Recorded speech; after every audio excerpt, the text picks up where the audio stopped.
Hi, welcome to our channel Nalan Kaivinai. இன்னைக்கு நம்ம கீமா சமோசா எப்படி செய்யறதுன்னு பார்க்க போறோம். அதுக்கு ஃபர்ஸ்ட் மட்டன் ஸ்டஃபிங் ரெடி பண்ணிக்கலாம். அடுப்புல ஒரு கடாய் வச்சிருக்கேன். கொஞ்சமா எண்ணெய் சேர்த்துக்கங்க. எண்ணெய் சூடானதுக்கு அப்புறம் கொஞ்சம் சீரகம் சேர்த்துக்கலாம். சீரகம் நல்லா பொரிஞ்சு வந்துருச்சு. 2 பெரிய வெங்காயம் கட் பண்ணி வச்சிருக்கேன், அதே உள்ள சேர்த்துக்கலாம்.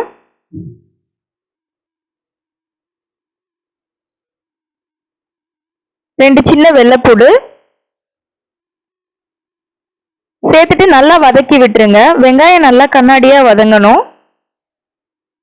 வதங்கினதுக்கு அப்புறம் மட்டன் கீமா உள்ள சேர்த்துக்கலாம். இங்க நான் 150 கிராம் மட்டன் சேர்த்திருக்கேன்.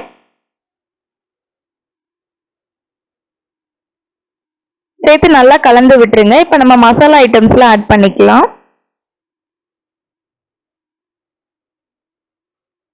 2 ஸ்பூன் பெப்பர்,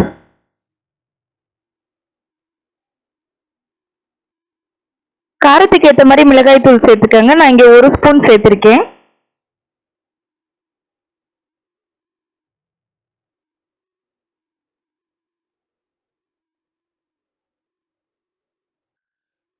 ஒரு ஸ்பூன் கரம் மசாலா, 1/4 ஸ்பூன் மஞ்சள் தூள், தேவையான அளவு உப்பு சேர்த்து நல்லா கலந்து விட்டுருங்க. தண்ணி எதுவும் ஊற்ற வேணாம், மட்டன்ல இருக்கிற தண்ணியே போதும்.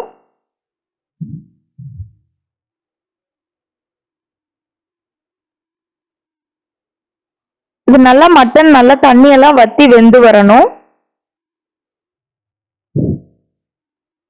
பாருங்க, மட்டன் ஓரளவுக்கு நல்லா வெந்துருச்சு.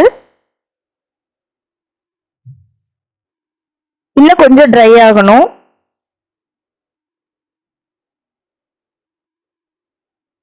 நல்லா ட்ரை ஆனதுக்கு அப்புறம் கொஞ்சம் கொத்தமல்லி தூவி நல்லா கலந்து விட்டுருங்க. அவ்வளவுதான், ஸ்டஃபிங் ரெடி ஆயிடுச்சு. அடுப்பு ஆஃப் பண்ணிடலாம். ஸ்டஃபிங் ஆறட்டும். அதுக்குள்ள நம்ம சமோசாக்கு அவுட்டர் லேயருக்கு மாவு ரெடி பண்ணிடலாம். நான் இங்க 1/2 கப் அளவுக்கு மைதா எடுத்திருக்கேன். 1 ஸ்பூன் ஓமம்,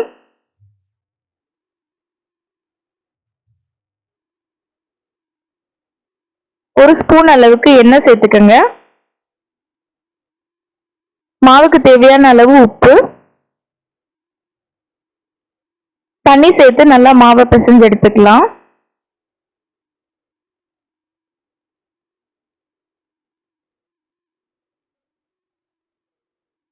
மாவு பாருங்க நல்லா சாஃப்டா ரெடி ஆயிடுச்சு.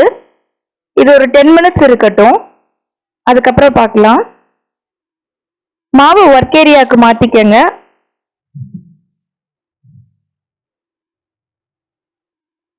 இதை சின்ன சின்ன பீசஸா இப்ப பிரிச்சு எடுத்துக்கலாம்.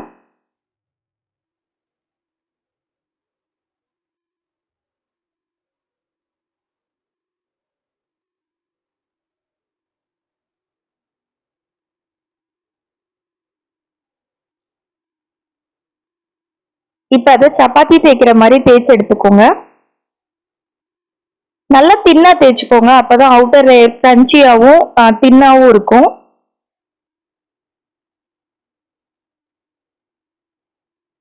ஹாஃபா கட் பண்ணிக்கங்க. ஒரு போர்ஷன் மட்டும் எடுத்து இப்ப நம்ம கோன் மாதிரி செஞ்சுக்கலாம்.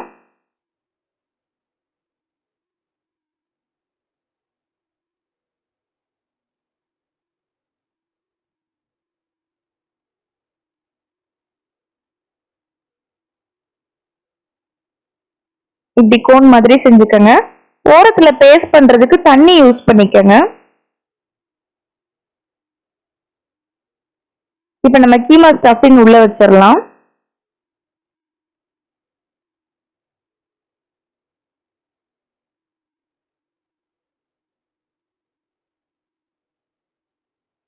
ஸ்டஃப் பண்ணதுக்கு அப்புறம் இந்த ஓரத்தையும் இந்த மாதிரி அழுத்தி விட்டுருங்க. நல்லா டைட்டா சீல் ஆகணும்னா தண்ணி கொஞ்சம் தொட்டு நல்லா அமுத்தி விட்டுருங்க. அவ்வளவுதான், நம்ம சமோசா ரெடி ஆயிடுச்சு. இது நீ டீப் ஃப்ரை பண்ணிடலாம். இதே மாதிரி எல்லா சமோசாஸையும் ரெடி பண்ணிக்கோங்க. எல்லாமே ரெடி ஆயிடுச்சு.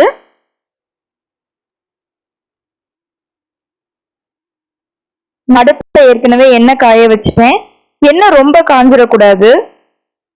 ரொம்ப சூடாகிறதுக்குள்ளேயே நம்ம சமோசாஸ் போட்டுடலாம். பாருங்க, எண்ணெய் இந்த ஸ்டேஜ்ல தான் இருக்கணும்.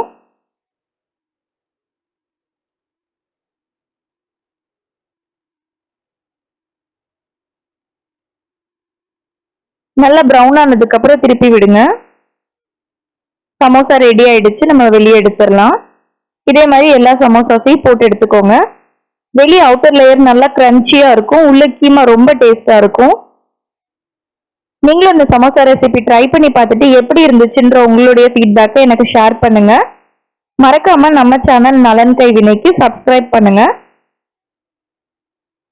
தேங்க்ஸ் ஃபார் வாட்சிங்.